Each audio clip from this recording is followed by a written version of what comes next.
30 days ago, I set myself a strict monk mode style challenge, and I call this challenge Harris's 30 Days of Discipline. And today is day 30. So I want to share exactly what it is that I've learned along this monk mode and give any advice and any tips for anyone who is watching this video thinking about, really sort of locking in and really trying to improve certain areas of their life and giving the tips and the lessons that I've learned along these 30 days. And for me, the main goal within these 30 days was to hit my first 5K a month, and I've hit it. I've did it. That was my main goal. I did have other goals as well, but that was the main focus. That was a standard that I set for myself. And so monk mode works. If you seriously lock in for 30 days, it will change your life, just like it's changed mine. So I want to give actionable tips. I want to give actionable advice for anyone looking to seriously level up their life. And so I've got a few notes here on the trusty notepad. And the first thing is, if you are thinking of starting a monk mode or a 30, 60, 90-day challenge for yourself, the biggest thing that has helped me actually stick to it is having a personal brand and documenting every single thing on my personal brand. Because no matter how disciplined you are, no matter how disciplined you say you are or motivated you might feel, there's going to be a lot of days where you don't want to do the work. And if you just say to yourself that, you're going to lock in, you're going to do the things that you said you were going to do, eventually you're probably just going to fall off for a day because nobody will know. If you don't tell anybody, nobody will know. And you can just say, all right, I'll just have a day off and then go back to it tomorrow. And then that's it. The 30 days have gone. You've lost that day of progress. So if you don't have a personal brand, you should start one anyway. It is super valuable. It doesn't matter how many followers you have, anything like that. I've made 1K just this month through referrals and networking off my personal brand, and I've got less than 200 followers. And that is not the biggest benefit. The biggest benefit is the accountability that you get. When you share with your audience and you share exactly what it is that you're building, when you share a goal that you've set and the journey that you're going through on that goal, hold yourself accountable. Let your audience know that, you are going on this monk mode, you are going on some sort of journey and the challenges that you've set for yourself. And I can promise you, you will stick to it, because that fear of embarrassing yourself and fear of letting people know that you failed will push you forwards and make you stick to the challenges that you've set for yourself more than any sort of discipline that you might have. Okay, so that was the first one. Start your personal brand. Make sure that you make it public, because it will keep you accountable. Okay, and you will actually stick to the challenges that you've set. And the second one was a massive one for me, and that is a structured routine. I've always been a productivity guy. I've tried all the productivity hacks and tricks and tips and all that flipping bollocks, right? Like cold showers, manifestation, journaling, all these different things. But the most important thing is that you have a structured routine. That is the most important thing. You do the same thing day in, day out, Monday to Sunday, and you don't let it change. That is the most important thing, because if you are someone like me, especially at a young age, you probably struggle with a lot of procrastination, a lot of perfectionism, and it's a real thing and it's difficult to do. But when you have a structured routine, you wake up every single day knowing exactly what it is that you need to do. You don't have time to procrastinate. You don't have time to be a perfectionist, because you've set this challenge for yourself and you know exactly what you need to do. So it's just a case of doing it. It's not a case of thinking about it. It's a case of doing it. And there's a big difference between that. It eliminates procrastination, eliminates perfectionism, and it just makes you so much more less stressed, because you sit down at your desk or wherever it is that you're working, and you know exactly what you need to do for that day, and you just get it done. You don't spend time doing or thinking about anything else. You just take action. So that is absolutely huge. And if you want me to make a video on what my routine looks like, then I'll be more than happy to. But for anyone thinking about structuring the routine, the biggest advice that I have is, honestly, wake up early. The first 6 hours of the day, from 6 a.m. to 12 o'clock, are the most focused you are going to be at all. Okay, ideally you can do it fasted, stay hydrated and things like that. That's what's worked for me, is having those 4 to 6 hours in the morning where I don't check my phone, I don't check emails, I don't do anything other than just work and lock in. That is actually it. In those 4 to 6 hours, you can get more done than you'd probably get done in like 2-3 days. So anyways, a structured routine is massively important. Obviously, you know, work it around your schedule and things like that, around calls or meetings that you have.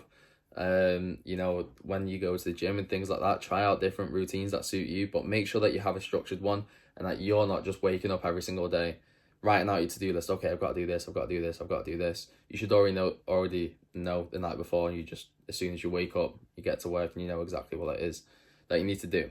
So that is number 2, structured routine. And then the third one is, if you are thinking about setting a challenge for yourself, a monk mode, whatever it is, if you're serious about leveling up your life and self-improvement and personal development, whatever it is, the non-negotiables that you are setting for yourself, they have to make you uncomfortable. Be uncomfortable. It's the most important thing. If you're gonna set a challenge for yourself and say, okay, I'm gonna go to the gym 5 times a week, but you already go to the gym 5 times a week and that's just normal for you, what is the point? That you're not leveling up, and the reason why you're not leveling up is because you aren't out of your comfort zone. And when you're out of your comfort zone, everyone knows that is when you grow, right? That is when you grow as a person, and that is when you seriously improve your discipline. You just improve your sort of the daily actions that compound, right? You have to be uncomfortable. You have to do things that make you uncomfortable. So the goals and the non-negotiables that you set of a monk mode, again, they have to make you uncomfortable. They're so important. You know, for me, the most uncomfortable one for me in my monk mode was posting every single day. I've always been a big perfectionist. I always gave myself excuses like, oh, I'm too busy today and things like that. It made me uncomfortable to have to sit down, script a video, record a video, edit a video every single day, but I made it a non-negotiable and I did it. And, you know, that I've seen massive benefits from that, but it made me uncomfortable every single day. And now I've overcame, just in these last 30 days, all of the mindset blocks, all of the things that stop me from posting every single day. And now, after doing this for 30 days, it's just going to be normal for me to post every single day. It's a non-negotiable. That what at the start made me uncomfortable has now made me comfortable posting every single day. I have no issue with it. And you know, that you just have to be uncomfortable. If whether it's your health, if you're trying to improve your health and you're trying to level up your health, I set a whole foods diet for myself. I've never done that before. That shit made me uncomfortable, especially the first week. Avoiding junk food, you know, heavy carbs and things like that has to make you uncomfortable, because that is where you're going to see the serious growth out of, you know, whatever sort of monk mode or series challenge that you're setting for yourself. And there really is no point in doing something like this if it doesn't make you uncomfortable. So seriously, take a look at the challenges that you're going to be setting for yourself, and if the thought of doing those challenges doesn't make you feel a little bit uncomfortable, you're probably setting the wrong ones for yourself. So that is number 3. Make sure that the challenges that you're setting make you uncomfortable. Very important. And number 4 is slightly related to what I've just said about being uncomfortable, but don't set goals, okay? Goals are great. I set my goal to make 5K a month, to post every single day, to eat a whole foods diet. Set standards, right? There's a big difference between a goal and a standard, and if you should have some sort of outcome that you desire by the end of the 30 or the 60 days, however long you're doing this challenge for. You should have an outcome that you want, and that outcome shouldn't be too extreme. It should be the minimum standard that you want to achieve within those, however long the time frame is. And the standard that you set for yourself is the minimum that you will take from that 30-day monk mode. If you do anything less than that standard, then, you know, you will regret it, and you won't feel satisfied with what you've done. So set the minimum standard. It's say if you're at 2K a month right now, and that's what I was doing.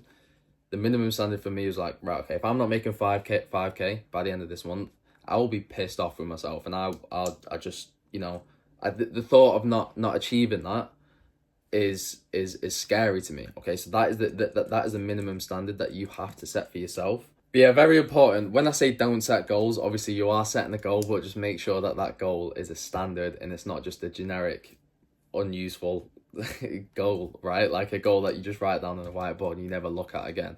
Make sure it's the standard. It should be in the back of your mind every single day. Okay, if I don't do this, I'm gonna fucking hate myself for it. You know, it should give you goosebumps, it should make you uncomfortable, but it should just be the minimum standard that you want to achieve as the outcome. So yeah. And the 5th and final one for me as well, and I've not even wrote this down, I've just thought of it, is to make sure that by the end of the challenge you have something to look forward to, right? Make sure that you have something that you think, okay, after I do this, you know, I'm going to have some sort of positive reward, right? Because if you are doing it right, if you are doing monk mode right, then you should fucking hate it, right? Like I said, it should make you uncomfortable, and you should, most days you won't want to do it, right? So the positive motivating reward system is that at the end of those 30 days you're gonna reward yourself. So for example, with me, I booked a flight to Marbella with 10 other entrepreneurs, and we've rented out a villa for 5 days, and that has been like the thing that's like, okay, just gotta get through these 30 days, and then I can, you know, have a 5 day holiday pretty much. And having that in the back of your mind, okay, it's okay, it's just like 20 more days, 10 more days, and then I can chill out. Okay, so having that positive reward system is really helpful, because obviously, like, if you're, like I said, if you're doing monk mode right, you know, your dopamine levels are gonna be, you know, pretty low. You're not gonna have many things to look forward to. So having, you know, something to look forward to at the end of the 30 days is it really helps, right? Obviously after 30 days or 45 days or 60 days of deep, intense sort of work and personal development, you are going to be pretty burnt out. Like, I'm pretty burnt out right now. I can just feel my energy levels dropping off. So you need to have, you know, a good few days off, really, or a week off to sort of reset and go again. And making that reset period as fun as possible is a game changer, really. And I think it's important to say as well, I'm gonna, like I said, I'm gonna be resetting for a week or two. I'm gonna be going on holiday, and the plan is to just journal and just build out some cool shit, but build out the things that I know I need to do, which is, you know, quite enjoyable to me. Like, think about, all right, okay, I've made 5K a month, how am I going to get to 10K? And think about those goals and make a plan of action. And then after a week or two of resetting, chilling out, just thinking about, you know, where I want to be in the next few months, then you go again, right?